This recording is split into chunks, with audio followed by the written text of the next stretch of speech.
Hermeticism and the conscious community.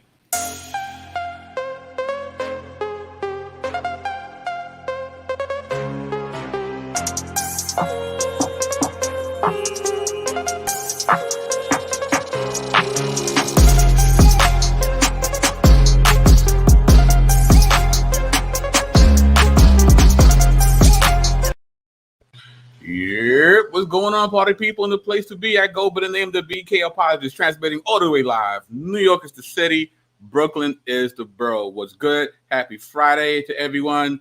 A lot of us can't say that, but we can, and we need to thank God for that.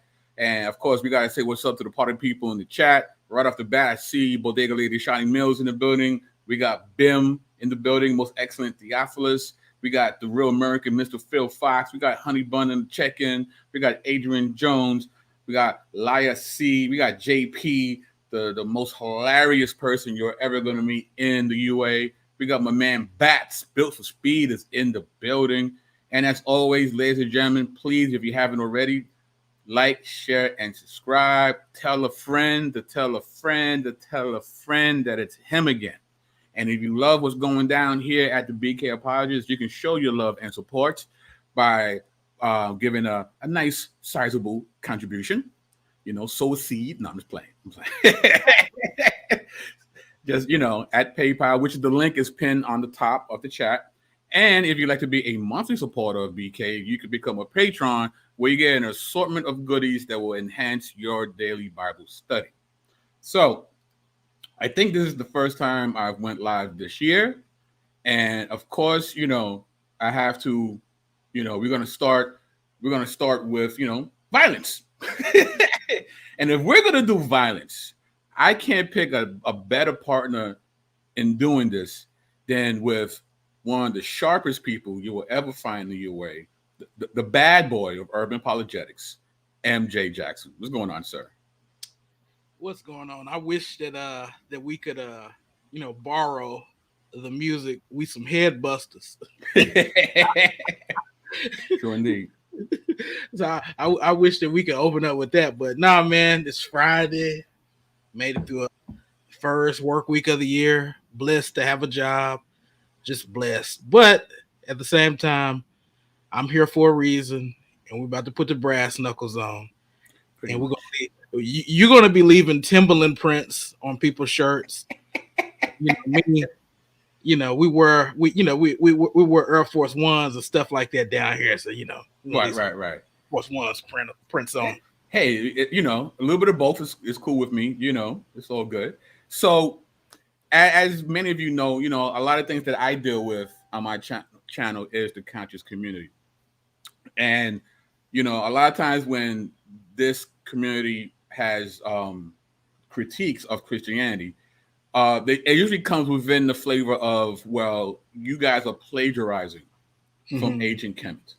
And they'll use examples like, well, Jesus is just a composite sketch of Horus or Osiris, right? And what we've seen here on the platform is that when we look at the primary sources in ancient Kemet, the sources themselves beg to differ on those accusations. So then the question becomes, well, where do they get these talking points from? And for many of them, they would say, you know, it's Zeitgeist, a very popular documentary in the early 2000s that's been thoroughly debunked I don't know how many times, but yet it's this zombie documentary that just keeps walking around even though it's been killed, I don't know, a billion times. But where does Zeitgeist get their talking points from? You know, people like Akaria S. and these other individuals, where do they get their information from? And come to find out, you know, we see that a lot of the information comes from the Hermetic tradition. People like Plutarch, a self-styled Kemetic priest who could not read the glyphs and had a very limited understanding of ancient Kemetic religion and would only use Kemetic religion as a centrifuge for extolling the virtues of paganism. You know, he's the one that basically said that these gods aren't gods in Egypt. These savages could not think that these were gods. These had to be principles. You know, we've heard that regurgitated on the 125th Street in Harlem and different places, right? So we need to find out, you know, where it again is from. And we find out from Plutarch, and we found out from the Hermetic tradition, which, come to find out, is written post-Christianity. Right? We talked about that as well when we talked about Hermes Trismegistus. Today, we're going to continue talking about Hermeticism, but we're going to talk about one of the offshoots of Hermeticism, which is Rosicrucianism, and how it has inspired many of the things that you hear from the conscious community today. So before we get into the slides, MJ, if you have any opening statements about what we're about to get into there, sir.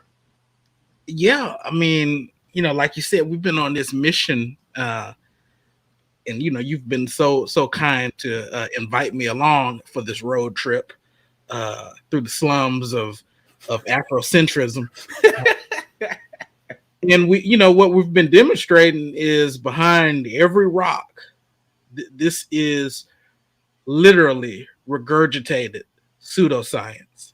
I was just talking to you earlier about, sometimes I go on these, my wife probably think I'm weird because I'll be up at night watching like African wildlife eat each other, just tear each other up. I watch it. And the African dogs, the African wild dogs are very fascinating to me because they'll go on these hunts that eat it up real quick so the hyenas and lions don't come steal their food. And then they'll take what they've already eaten back to the rest of the pack. Then they will regurgitate the food that they just ate so that the rest of the pack will eat. Well, this is what this trash is regurgitated, excuse me, white people, regurgitated Eurocentric pseudoscience. That's what it is. Pretty much. It's a shame that it's being brought to our people. It's a shame. It's a shame. Absolutely. So what we're going to do is we're going to do a quick refresher on some of the stuff we talked about in previous videos and then go into Rosicrucianism. So with that, let's get into it. This is from Egypt, Sophie, and Hermeticism and Esoteric European Tradition by Barbara de Poli. And she says here, on the symbolic horizon of Freemasonry, it was Egypt above all which took an axial value as repository for a heritage of continuity over millennia, what Egyptologist Eric Hornag calls Egyptophy.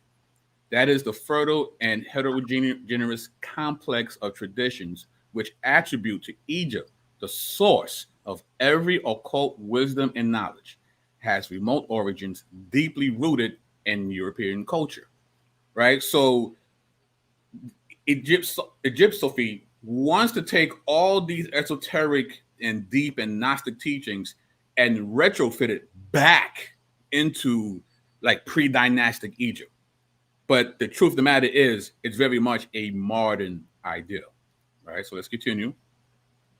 It says the mother of this system of wisdom and the keystone of Egyptophy is Hermeticism, a doctrine concerning the divinity and spiritual evolution of man through an initiatory way full of astrological and alchemical contents and Egyptian magical practices.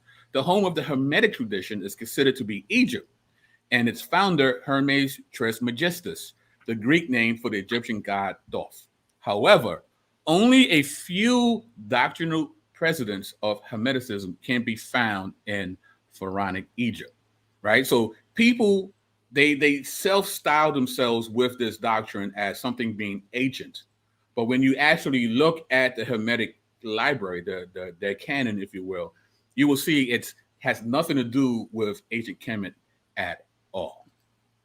Right, the typical features of Hermeticism, including alchemy, reveal themselves as typically Hellenistic and in debt, especially to Oriental contaminations. They are especially widespread in the Ptolemaic court, a time of fertile synchronistic cross-pollination between the Greek and the late Egyptian cultures, and found their supreme expression in the Corpus Hermeticum. Notice how they don't talk about Semitic beliefs.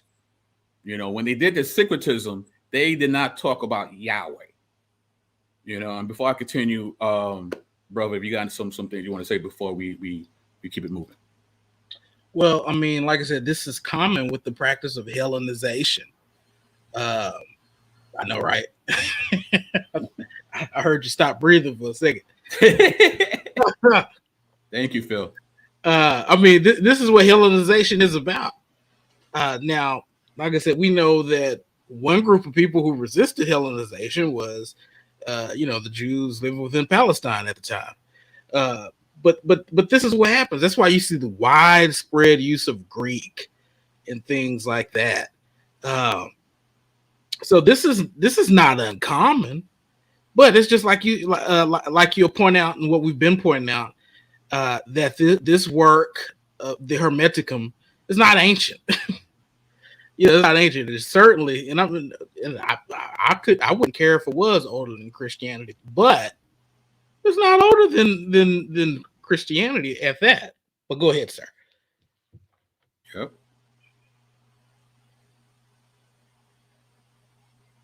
All right, you good? I think you got. I think you froze there for a second, MJ. Can you hear me? Yeah, I can hear you. Can you hear me now? All right. Yeah. Okay. Cool. So let's continue.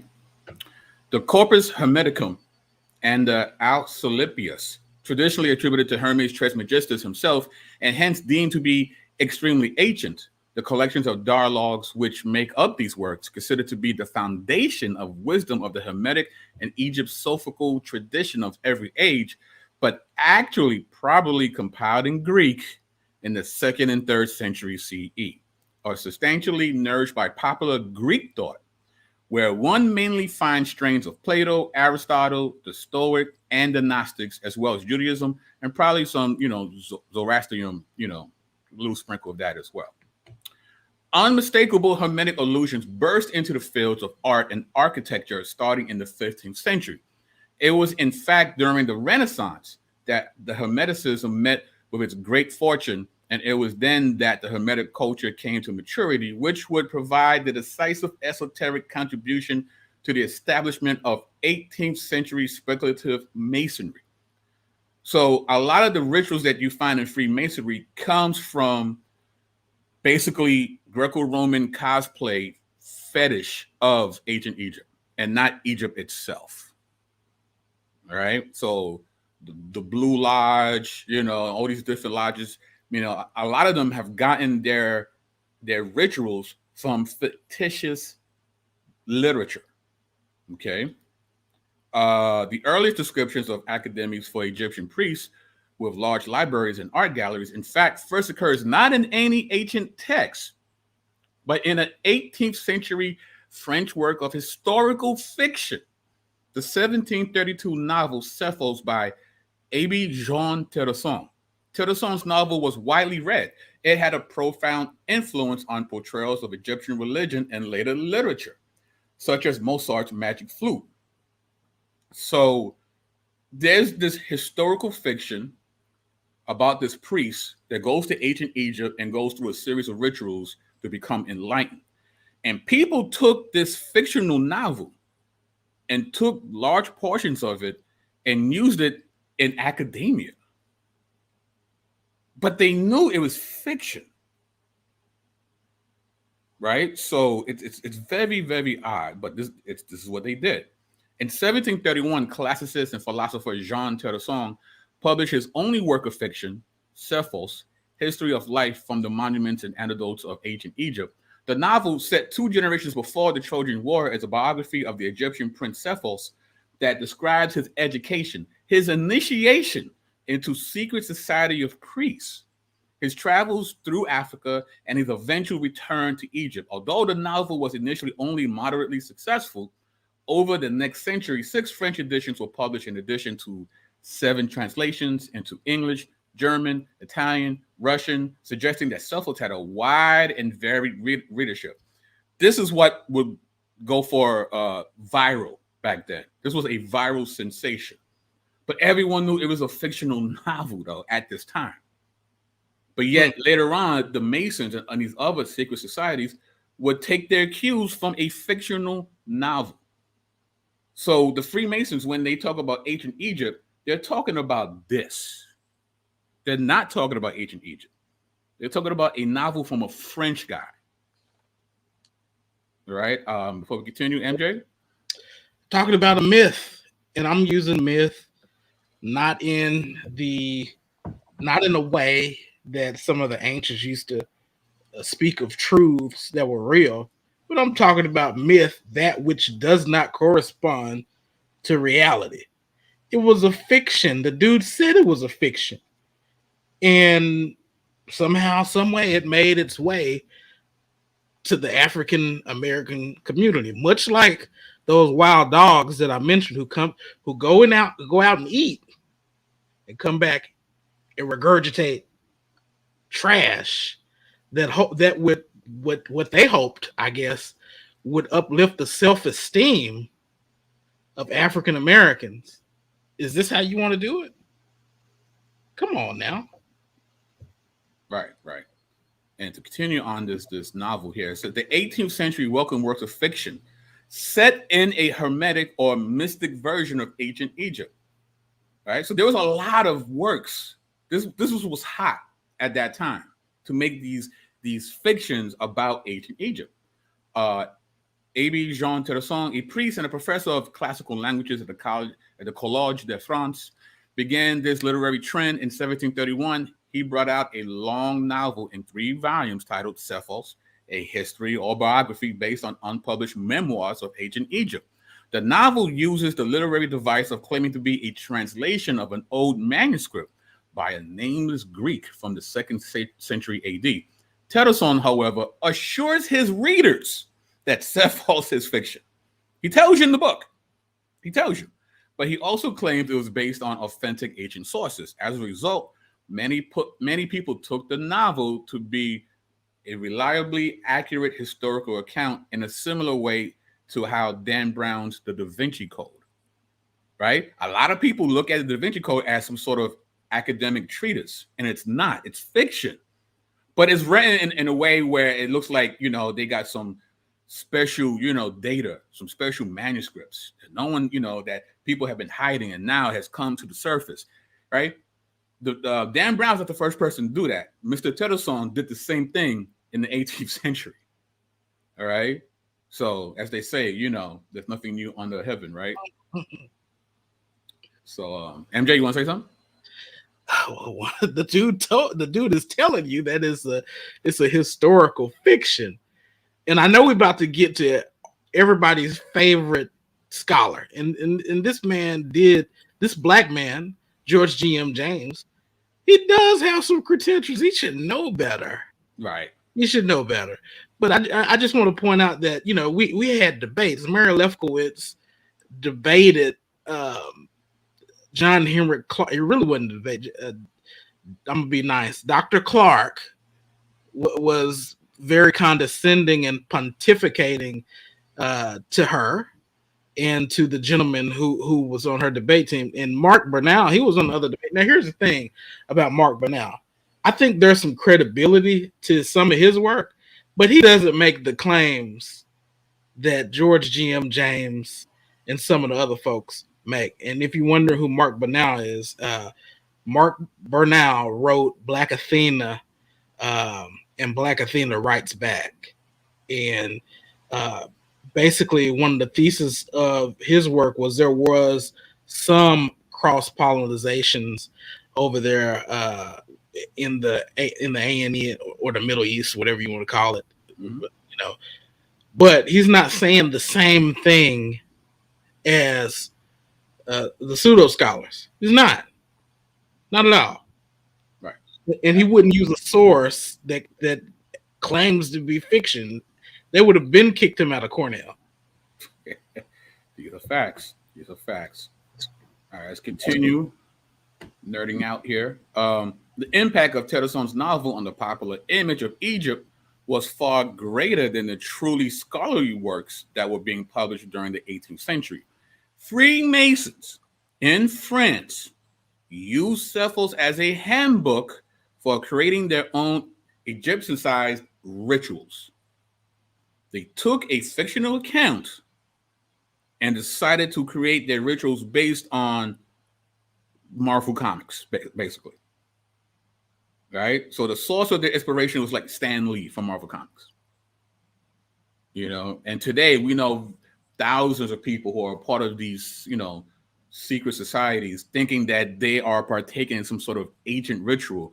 You're partaking in a fiction, and that, of course, includes many people within the conscious community. So let's see here. Let me. The origins of the modern movement have been credited to the Caribbean writer of African descent, George James, that MJ just talked about from Guyana, who would be described by Martin Bernal, also said by MJ, in Black Athena, as a pioneer. He was a university teacher in Arkansas when he published a 1954 book with the ambiguous subtitle Stolen Legacy. The Greeks were not the authors of Greek philosophy, but the people of North Africa, commonly called the Egyptians. James was a career academic, and his book was published in New York by the Innovative Philosophical Library. His emphasis, as with Bernal, was the influence of ancient Egypt on Greek and classical civilization. He described a, quote, Egyptian mystery system as the basis of these beliefs. We've seen many people quote from this particular book in the conscious community. And his theory is based on that the Greeks stole from the Egyptian mystery system. But when you look at the primary text, the Greeks are the creators of the Egyptian mystery system. They're not stealing from anybody. They created this from whole cloth.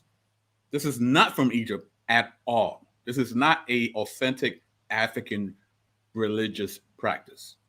This is Greco-Roman cosplay. Okay? So, let me see. Should I do this one? Yeah, let's do this. So, this is from Wonderful Things, A History of Egyptology from Antiquity to 1881 by Jason Thompson.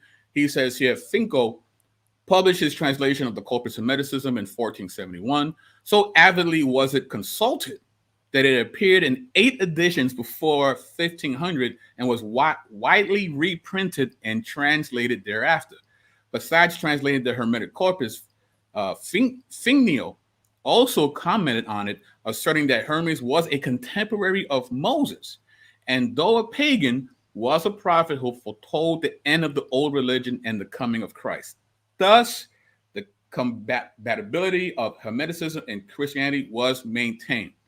This is where people get this idea that Christianity comes from ancient Egypt. It comes from the Corpus Hermeticum. Right? This is where they get this idea. When you hear people say that Christianity is plagiarized from ancient Egypt, that specific talking point comes from the Corpus Hermeticum. And it's problematic. You know why?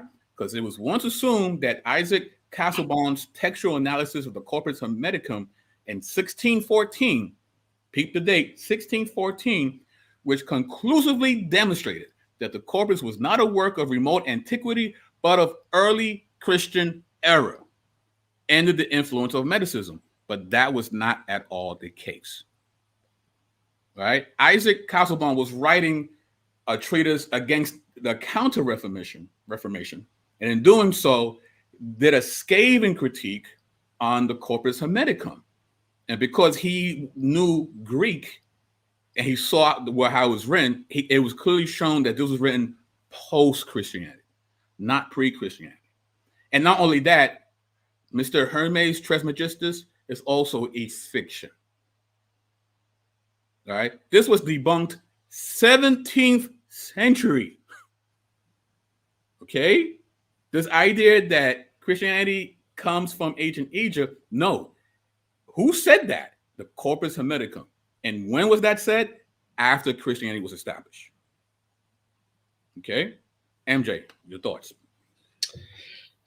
You know, if you're a thinking person, if you're a free thinker, if you're willing to follow the evidence where it leads, if you've been tracking with it so far, the first thing over all these programs that can be demonstrated is this, just based on these receipts. One, the man, Terrasson, as you so eloquently pronounce, he admitted that it was fiction, right? And we're talking about Sethos, right? 2, the Hermeticum is also bogus. And it arrives too late. It arrives too late. Now, here's the thing. I don't mind you being a fideist. And a fideist is a person who operates off of blind faith. Has absolutely no good reasons, no evidence, no propositional evidence, nothing. You can, if that's the way that you want to live your life, by all means, go ahead. That's your choice. But please, please, I had, when I was working at General Motors, I had guys coming up to me talking about alchemy. And that's where chemistry comes from. See, you didn't know that. They don't teach you this in church. Things like that. But stop. Stop. The jig is up. The jig is up. This is true. This is true. So now we went through that form of Hermeticism. Now we're going to move on to an offshoot of Hermeticism. Right? And this is from The Origins of Jesus' Mysticism, Confused Esoteria, and Angry Polemic by Albert McHelney. It says here, even as Hermeticism faded, replacements appeared on the horizon. One made its debut in 1614 when a series of texts were published touting the mysteries of Christian Rosicrucian. And his uncorrupted body was supposedly discovered clutching a book of his secret teachings, the Order of the Rosy Cross. A secret group committed to these teachings were now ready to reform the world. Ooh. The origins of the Rosicrucian movement can be traced to a German publications in 1614-15, which attributed to an invented or allegorical Christian Rosicrucian travels in the Arab world where he had studied science and the magical arts to gain esoteric knowledge. Sounds like Cephals, right? Sounds just like Cephals. Esoteric knowledge ultimately derived from the ancient world. This claim was further strengthened by Michael Mayer, physician to the House of Habsburg, an enthusiast for alchemy and the occult, wrote of Egyptian hermetic interpretations of fable and myth as the Rosicrucian movement developed, at times interwoven with Freemasonry. The emphasis on an Egyptian origin of many of its mysteries grew. Right, this is from Antiquity Imagined, The Remarkable Legacy of Egypt in the Ancient Near East by Robin Dericourt.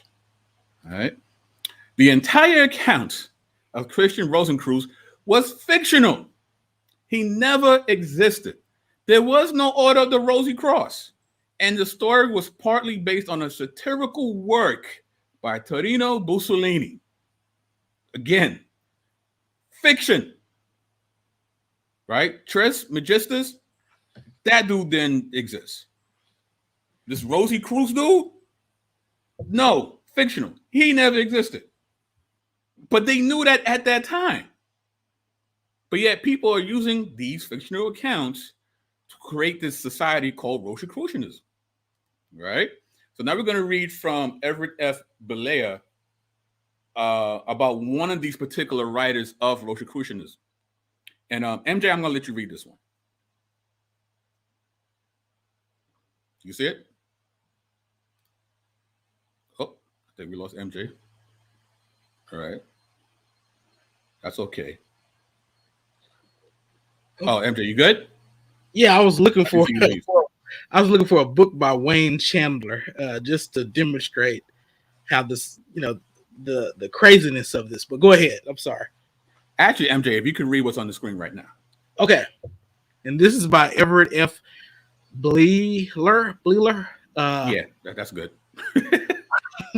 Although many areas of fantastic fiction have been well studied, an important neglected area is the alchemical fiction that flourished during the Renaissance and early Baroque periods.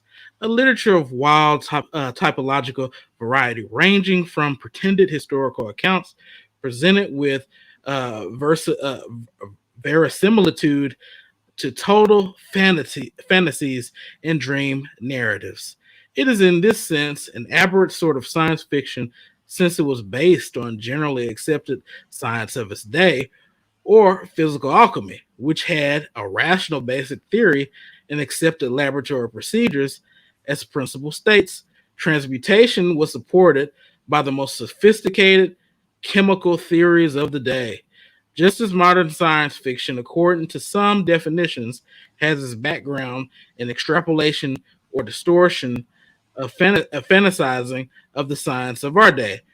Alchemical fiction had a similar origin in the science of its own time. Right. So during this time, during the Renaissance, a popular genre of literature was alchemical fiction. Mm. All right. And it was grounded in some of the science of the day. And we see that today in a lot of our science fiction novels. They will anchor itself to actual science to give it the feel of this could actually happen. Right. That's not something that we discovered. We see that even during the Renaissance, there was a love for this type of fiction, this thing called alchemical fiction. Okay.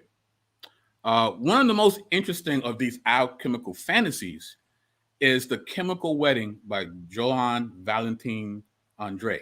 Before discussing this work, however, it seems desirable to describe the early 17th century Rosicrucian configuration from which it emerged, a background necessary to understand the work.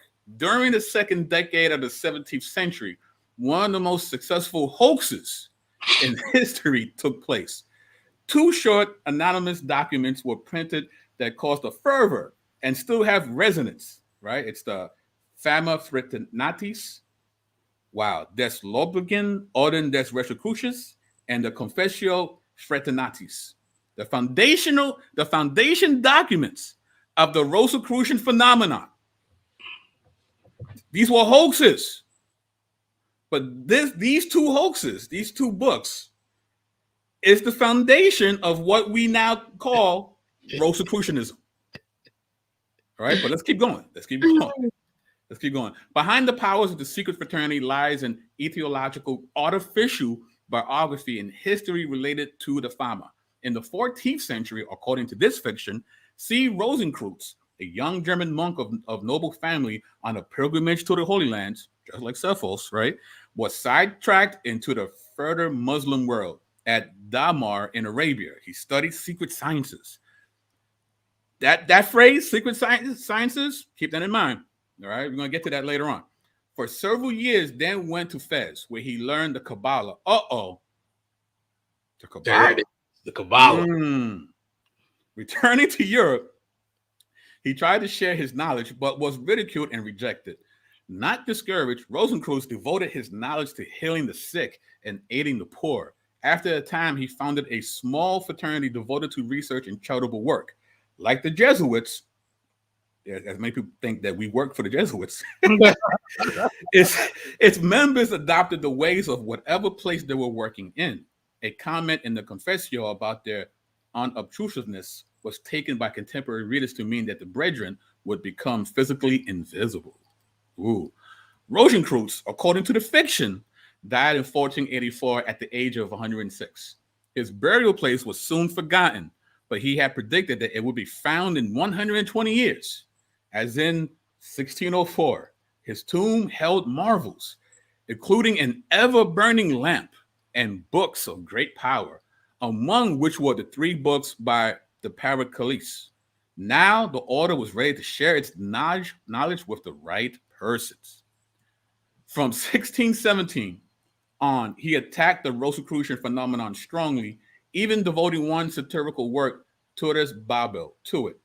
In an autobiography submitted in 1642 to his sponsor, Duke August of Bretzenweg, to qualify for the position of Lutheran superintendent, André stated that he laughed at Fama and Confessio and had nothing but contempt for the novelty seekers and fools who accepted them. This statement, which falls short of a denial of involvement, has been interpreted variously as 1, that he had nothing to do with the documents, 2, that he was shrugging off a youthful extravagance that he regretted, 3, that he laughed because he was one of the hoaxers, 4, that the lady doth protest too much, methinks. In this same autobiography, however, André admits having written the 3rd Rosicrucian document, right, the Chemical Hoax, or the Chemical Wedding, which was published anonymously in 1616. It may have circulated in manuscript in a small way year or so earlier. So one of the foundational documents of Rosicrucian was a hoax, and he finally admitted to it. All right. The Chemical Wedding is in part a guest a quest novel, in part a fanciful alchemical procedure, in part a satire, and in part a spiritual statement, and in part simply a description of colorful things. The sustaining motifs are a mixture of classical, Judeo-Christian, hermetic, and alchemical. While he usually think of these as separate cultural strands, for Andre, as for others of his time, they were mangled, blended, and cross-identified. As becomes obvious from various interpretations of the chemical wedding, the weakness and also the strength of symbolic statement is in its multivalence. Thus, while Andrea's tropes are allegorical, they are allegorical with several possible clear references. It's fake. The three major foundational documents were written in the genre of alchemical fiction. And the third document, but people were still not sure about whether it was real or not, the author came out and actually confessed, like, yeah, I was just playing. I was just playing. MJ, your thoughts before we continue? Well, I mean, the sources speak for themselves now. My question is, those who propagate this to our people, right? And right now I'm speaking in the African American context. Those who propagate this garbage to our people, do they know this? Because I mean, here's the thing. When you're doing historical work, right? Historians have what's called the criteria of authenticity, right? And one of the criteria is the criteria of embarrassment. That's one is dissimilarity, multiple independent attestation, things like that. But the criteria of embarrassment is one. And this is a very embarrassing statement that is fiction. And I made it up. So most historians, when they're doing historical work, they're going to take that as at face value. This is what historians do. And you have a lot of people who, you are in the presence of a historian now. I just want to know, Dr. Ben, Dr. Clark, George G.M. James, George. There's a plot twist at the end here, so stay tuned. Did they know this? I don't know. I want to be charitable and say no, because if they did know and they did this, right, they are complicit with this therapeutic mythology. Let me just say this real quick. Yes, sir. I'm gonna say 50-50. Okay. Because I know some preachers who full of crap, and I go at them too. And I believe that if certain prosperity pimps will do certain things, I think if you got prosperity pimps within the church house, you got prosperity pimps out there too. And everybody like money, power, and go ahead and add sex to it as well. Right. Absolutely. So to continue talking about this particular document, the chemical wedding, this is an article that you find in the New Yorker. This is entitled "Reimagining a Shadowy Medieval Brotherhood That Probably Didn't Exist" by Peter Berbergau. And it says here, in the version of the chemical wedding that is available today, Christian Rosicrucian is visited by an angelic being adorned with wings, quote, full of eyes like a peacock's, who presented him with an invitation to the wedding of a king and queen. Becoming a guest will not be simple. Christian is put through a series of tests, and his virtues are weighed on a scale. Those who don't pass these tests are executed. Christian passes and is then led through a series of strange experiences, standing inside a giant globe emblazoned with the constellations, encountering a collection of singing statues, witnessing the distillation of fluids from corpses. The book culminates with Christian's involvement in complex laboratory preparations, including the creation of a bird that is then killed. Its ashes are used to make two homunculi, which in the laboratory grew to become the bridal couple. Okay. With these strange, seemingly symbolic episodes, Andre was not, in Crowley's view, trying to convey esoteric truths that could change the world. Rather, he was creating a fantastical satire about serious things. The chemical wedding is full of outlandish set pieces, candles that walk in their own, a queen's gown so beautiful it can't be gazed upon. That might suggest an allegorical reading, but the imagery, as Crowley points out in his footnotes, is inconsistent. Any allegory is defeated by the book's sheer incongruity. So basically, The Chemical Wedding is a really weird Disney film. It's the princess, but through a very strange lens, right? So that's basically what this book is. And remember, this is one of the foundational books of Rosicrucianism, right? The openness of the Rosicrucian manifestos to widely varying interpretations caused something of a panic when they were first published. Crowley told me that people wondered whether they should interpret them as part of a new movement for social reform or as the sign of a, quote, demonic force that's sweeping through society and that's going to destroy all princes and throw kings off their thrones and plunge us all into who knows what. It's possible, Crowley writes, that Andre was poking fun of the very people who believed the Rosicrucians were real. So one of the foundational documents was a satire making fun of the people who made this into a foundational document. The irony. The irony, right? So, but what does this have to do, right, with the conscious community? We'll get there. Despite a dubious lineage, the text provided impetus for later Rosicrucian movements, claiming a supposed descent from the original followers, which is not a good thing because the original followers were following alchemical fiction, right? The text was a sensation, and many wished to join the fictional order. There's this one particular order, right? It's the Rosicrucian Anthroposophic League, harkening back to the influence of Rudolf Steiner and Max Handel and S.R. Parchment, a former member of the Rosicrucian Fellowship, formed the Rosicrucian Anthroposophic League in San Francisco in the 1930s. Parchment wrote a series of books to expound his version of the Rosicrucian teachings: The Middle Path, Steps to Self-Master, Operative Masonry, and the Just Law of Compensation. Parchment offered a variety of correspondence courses using the text. The League also published a magazine, Rosicrucian Quarterly.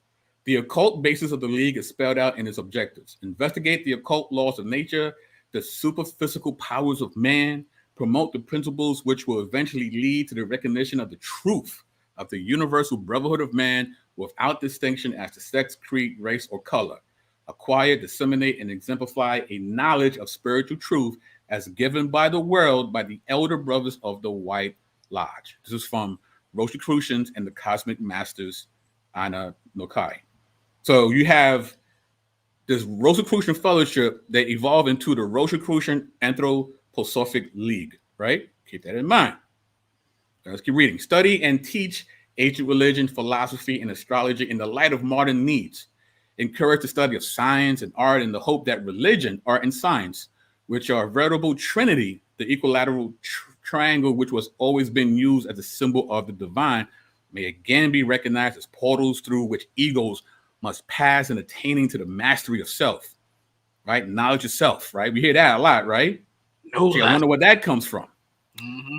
Attain to self-conscious immortality, know thyself, right?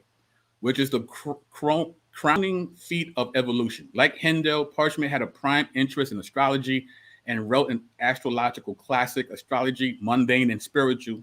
Since his death, the book has been kept in print by the American Federation of Astrologists. Recent information about the status of the League has been unavailable. Now, the Ausar Society was formed by R.A. Strong, known by his religious name, Ra'un Nefer Amen, a member during the 1970s of the Rosicrucian Anthroposophic League. A black man, Strong became an occult teacher to the black community. And around 1980, established an independent organization that applied the universal occult truths of Rosicrucian to the Afro-American situation. Strong has written several occult texts, the realization of Netter Nu, health teachings of the ageless wisdom, and meditation techniques of the Kabbalists, Vatans, and Taoists. So you have a African offshoot of the Rosicrucian Anthroposophic League from this man named R.A. Strachan, who changes his name to Rafa Nefer Amen. Right? Now watch this. Right? Watch this. In 1973, R.A. Strachan, an African-American member of the Rosicrucian Anthropological League, founded his own tradition called the Ausar Auset Society.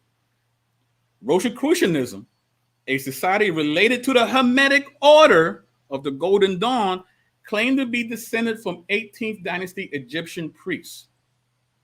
Now, for those who are familiar with the conscious community, the godfather organization of what we now call the Hermetic community or the conscious community is the Ausar Auset Society. Say it ain't so. It's true. It's true. And what is the Ausar Auset Society? It is the African offshoot of the Rosicrucian Anthropological League. And the Rosicrucians' foundational documents are what? Alchemical fiction. So Mr. R.A. Strachan here is teaching Black African Americans in New York and in D.C. and other places in America. He's supposedly teaching ancient Egyptian spirituality, but what he's teaching is alchemical fiction. All right, here's another. This is from the Circle of the Sun, Rites and Celebrations for Egyptian Pagans and Cometics by Sharon Laborde. It was a segregated society, however, and the Rosicrucian Anthropological League was the branch designated for African Americans. R.A. Strachan, not calling himself Ra'un Nefer Amen, incorporated what? Elements of Hermeticism, such as the Tree of Life, into more specifically Egyptian framework for the Ausar Auset Society. An Afrocentric organization, the Ausar Auset Society was probably the first group to adopt the word Kemetic to refer to Egyptian religion from a native, more specifically African perspective. Right? These guys were situated in Brooklyn, in New York, in the 80s. And these guys were basically the inception points for a lot of what we see today of the conscious community. Okay? Now, this is from their website. This is from the Ausar Auset. And this is what they say about themselves. Okay? The Ausar Auset Society is a Pan-African organization based on the indigenous traditional form of African cultural expression dating from its earliest recorded period of ancient Egypt, Kemet, Indus Kush, pre-Aryan Venditic India, Canaan, Ethiopia, and Sumer to the present, the traditional area of the Akan of Ghana, Yoruba of Nigeria, Bantu of Southern Africa, the Iwi of Ghana, etc. They claim that what they're teaching is indigenous traditional form of African expression. MJ, is Rosicrucianism indigenous traditional form of African cultural expression? Hell no. But that's what they say in their website, though, bro. I mean, what you just read a few minutes ago. So you said the Kabbalist, the Taoist, and the Vedantist. Okay, right then and there, you got a fringe stream of Judaism. You have a stream of Hinduism, and then you have a stream of Buddhism. No, it's no. That's why you hear folks talking about it. You hear Browder talking about incarnation. You hear other folks in the conscious community talking about incarnation and things like that. Right. And all is one. Now you could probably find some type of reading for self-creation, which is a contradiction. And everything being the one, it's something like that. But it didn't have the Hinduistic or Buddhist flavor or that the goal is to empty yourself out and find your divinity. No, I don't see that in the Egyptian text. The goal is to find your divinity. The goal is to not have that hippopotamus looking animal annihilate you. And that literature was only for the elites. Yes. That wasn't for the common man. Right? It wasn't until the collapse of the first dynasty that information got disseminated to the common man. It was never supposed to go into the hands of the middle class and the poor. It was only for the Nasut Bidi and his closest circle, right? Let me read an oldie but goodie real quick, right? Go for it. And this right here is from the late, great Dr. Walter Martin. Hold it, I don't want to see that name at the bottom. He just helped edit it a little bit. But this is what he says on page 644 in the appendix, talking about the Rosicrucianism. It says the Rosicrucians have a pantheistic worldview. By this, they believe that in some way all of reality is a part or expression of the essence or nature of God. God is all. This pantheism colors every aspect of Rosicrucian belief. Because of this, it has much in common with other pantheistic cults, such as theosophy and all that other stuff that we just talked about. And he has more to say. He lays out the history and all that stuff. Like I said, if you can't get every source that BK listed tonight, those are good sources. But you can always get this. You can always get Old Faithful, is what I call it. Absolutely. So again, why is this important? Many people have left the church in pursuit of an authentic African religious experience. And what they've really done is they ran into the arms of a theological Karen framework. They fully embrace a raisins and potato salad theology. You know, they like to say that Christianity is the white man's religion, but you left a religion which in its inception is Semitic in origin, and you ran into the arms of the whitest people known on the planet. You have embraced a Greco-Roman fetish, novelty, cosplaying alchemical fictions. That's not African spirituality. But that's what's being taught to Black and brown people as authentic African religion. And it's inspired many people in the conscious community. One of those people that's been inspired by these kind of works is our good friend, Jabari Osaze. Now, before we get into Jabari, shout out to Jabari. I have a lot of respect for Mr. Auset because of all the shenanigans and slanderous accusations that you hear, you know, moving around the conscious community, the one name that's never mentioned is Jabari Osaze. He's very much an adult. Yeah, he has integrity. He has integrity. He's a married man. He's a homeowner. He has a career. You know, he brings people to ancient Egypt every year for different tours. In fact, he just got installed as a chief in one of these African villages. So salute to Jabari. He loves Africa and African people. That's why it is so ironic that many of his teachings are not indigenous to African or Kemetic spirituality. Why do I say that? Well, if you go to his website and you look at his bio, this is what it says.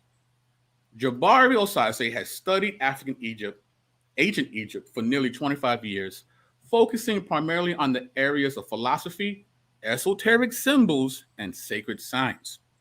Bravo Osaze has led study groups in Egypt since 2002 and tours of the world-renowned Egyptian collections of New York's Brooklyn Museum and Metropolitan Museum of Art, while completing his Bachelor of Science degree at Cornell University.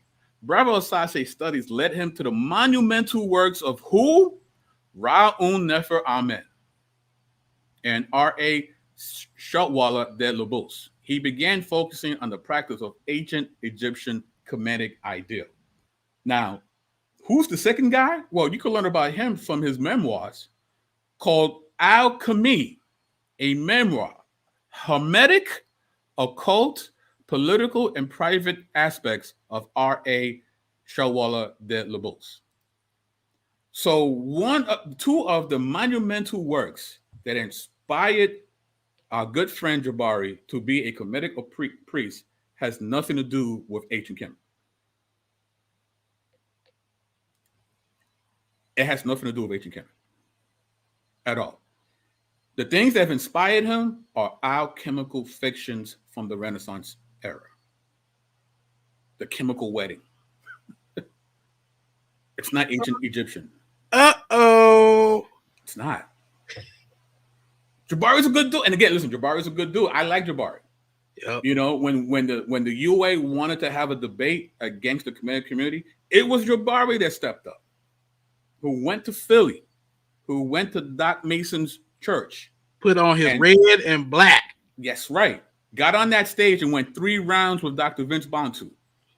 He got washed, but respectfully, he got washed. But whacked. The man stood on his square. Mm-hmm.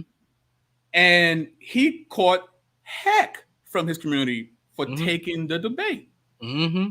They dragged his name through the mud, and he never reciprocated that energy back to them. He's always been a class act and a gentleman. Okay? He's always been a class act. But he is wrong. He is wrong. Now, I don't know if he's self-deceived. I don't know if he understands the origins of the teachings of someone like Ra'un Nefer Amen. You know, I don't know. But when we dig deep and we peel back the layers, we see that Rosicrucianism has nothing to do with Kemetic religion and or African spirituality at all. And speaking of Dr. Bantu, I'm gonna let him have the final word here in our little show here. This is from the Urban Apologetics, Restoring Black Dignity with the Gospel. If you have not gotten this book, you're playing yourself. Please cop this. And one of the chapters here was written by Dr. Bantu, which is Hermeticism and the Gospel. He says, not only are many of the alleged copies between the Bizrat Gospel and Kemetic religion unsubstantiated fabrications, but this entire line of thought is a modern Western argumentation that is alien to the Kemetic tradition this religion's practitioners claim to uphold. You know, they claim that we are ripping off ancient Egypt, but their talking points come from alchemical fictions from the Renaissance era. They come from fictional novels from Frenchmen. It comes from Egyptian cosplayers like Plutarch and fictional characters like Hermes Trismegistus. These things have nothing to do with the motherland. Nothing to do with the motherland. So if you're leaving the church for Africa, somebody derailed your journey, and it's these gentlemen. It's these gentlemen that derailed that. But you want to say we follow the white man's religion. But look at what you're following. Look at what your teachers are following. The Osazes, the Ra'un Nefer, the Auset Society, the Dr. Benz, the Dr. Henry Clarks, the George G. James, right? Dr. Leonard Jeffries, pillars of the conscious community are teaching Hermeticism and not Kemeticism. And they're wrapping it up in kente cloth to shake your faith. That's what's happening. And that's why we're bringing this information up.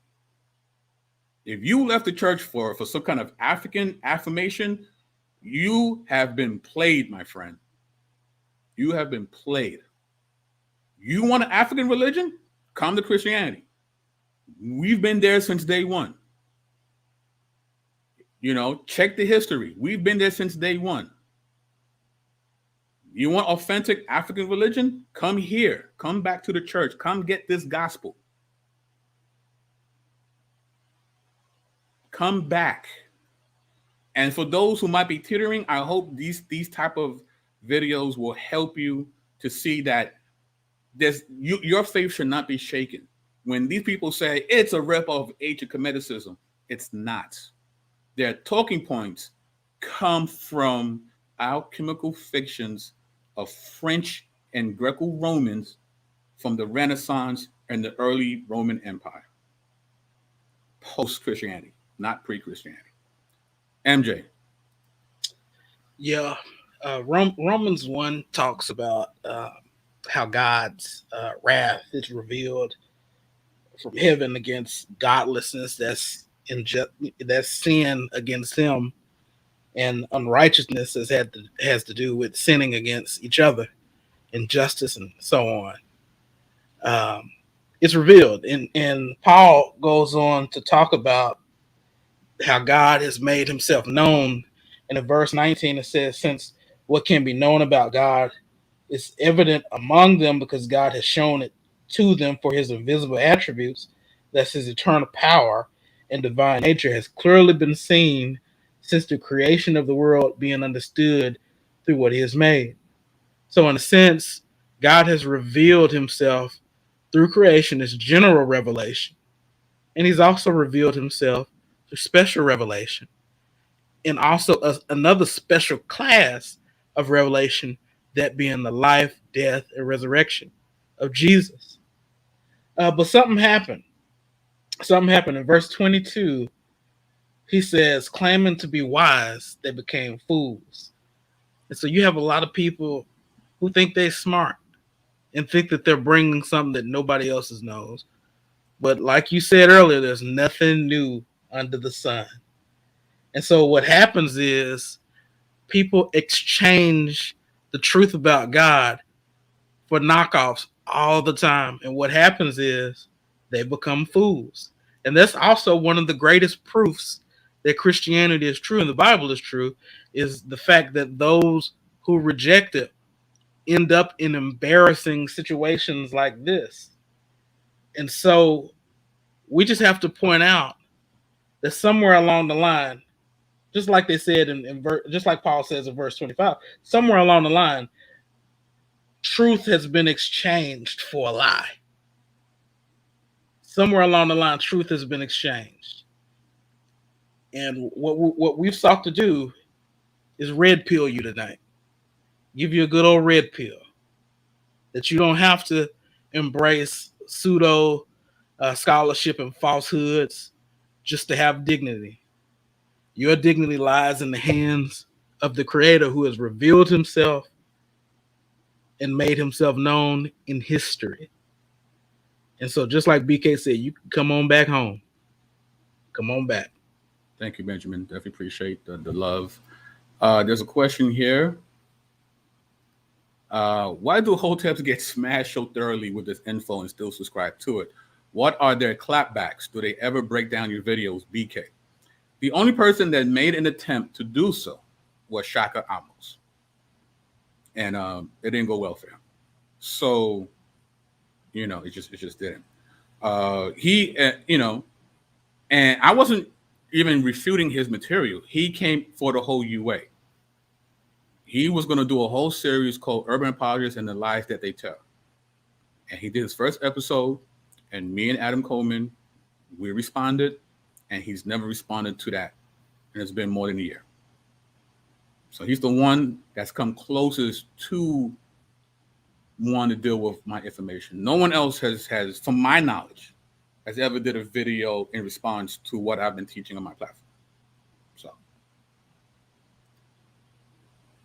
So that's that. So yeah. So again, guys, when people make these accusations about Christianity being a ripoff of ancient Egypt, you have nothing to fear, because where they're getting this information from is alchemical fictions from the Renaissance. They're getting it from Marvel Comics and DC Comics. Their prophet is Stan Lee. Okay. Honestly, that's a modern way of putting it. And what's sad is that they told him, right? They told him this is a novel, Cephos. It's satire, it's fiction. The Chemical Wedding. Hey guys, I was just playing with y'all. Ha ha. They knew, Hermes Trismegistus, post Christianity. Dude didn't exist. Ha ha. They knew. They knew. Oh, my bad, CNB. The Reverend Stanley. You're right. Let me put some respect on the name. The Reverend, the High Exalted Grand Poobah Stanley Excelsior. Yeah. Great content per usual. Use this tip to buy some raisins for potato salad. Never that, fam. Never raisins in your potato salad. But that's not how we get down here. So here's a question. Question. When Vocab debated Snake Dude. He called him Snake Dude the other week. The guy kept asking for someone in Jesus' time to write of Jesus. But can he prove that the ancient Kemet through Christianity was copied? Well, again, when they make this assertion, where are they getting this assertion from? When people say this, you want to ask them, okay, what you're saying sounds interesting. Can you show me where the actual people, the indigenous people of Kemet, are teaching what you teach? Are they making the same claim? And they're not. Who's making the claim? These Frenchies from the Renaissance area and their nice little fictional novels. Anytime. Jabari in that debate with Bantu, it was almost verbatim zeitgeist. Mm-hmm. And where does zeitgeist get the information from? Hermeticism, Rosicrucianism. Not from Africa. Dorothy Murdoch, Akaria S. That's where they get it from, guys. Are they the same person? Murdoch and Curry S. I think so. Okay. I think so. She goes up she had a few AKAs. Yeah. So but yeah, guys. So we just want to share that with you. There's nothing to be afraid of. When people come with these accusations, you know where these talking points are coming from. They're not coming from the motherland. They're coming from Terre-Son and all these other Frenchy Roman dudes. Right? It's not from Africa at all. Frenchy. You want Africa? Open a Bible. Go read some John and Beatty. See what he got to say. Facts. About Christianity. Facts. On the continent of Africa. Matter of fact, go read Theophile Obenga regarding Egyptian philosophy. A real scholar regarding Egyptian philosophy. Like, start there. Right. And it's sad, right? Because Egypt is amazing. They contributed a lot to what we now call civilization. Amazing with culture, architecture, science, art. Amazing. And it's sad that they don't refer to it at all. As much as they beat their chest about ancient Egypt, they never reference it. But they reference it from these French people, though, and these alchemical fictions.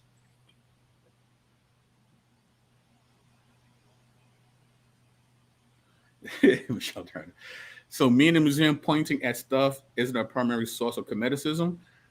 I mean, you could point to something that is an actual artifact from ancient Kemet, but are they teaching what that ancient artifact is saying?